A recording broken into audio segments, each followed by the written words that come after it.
Caroline est esthéticienne. Elle exerce comme employée depuis quelques années. Pour pouvoir s'installer à son compte, elle a repris une année d'études et il y a 6 mois, elle s'est acheté cet espace commercial afin d'ouvrir son salon une fois son diplôme en poche.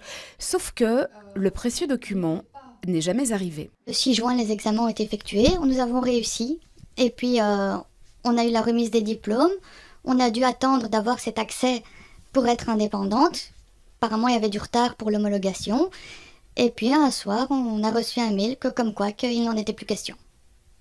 Que donc, vous n'alliez pas recevoir cet accès à la profession. On n'allait pas le recevoir.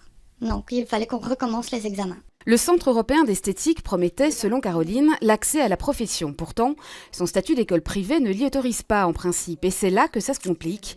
Les avocats de l'établissement rétorquent que la commission communautaire française, compétente pour la formation professionnelle à Bruxelles, aurait pendant plusieurs années laissé l'école délivrer l'agrément jusqu'à un changement intervenu tout récemment.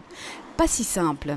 L'élève ne peut pas se retourner contre la COCOF. L'élève, en fait, a un contrat qui le lie par rapport à l'école. La seule chose que l'élève puisse faire, c'est se tourner contre l'école, qui est responsable du fait qu'elle ne peut plus lui accorder ce qui lui était offert précédemment. Caroline et plusieurs autres anciennes étudiantes dans la même situation refusent de devoir repasser les examens.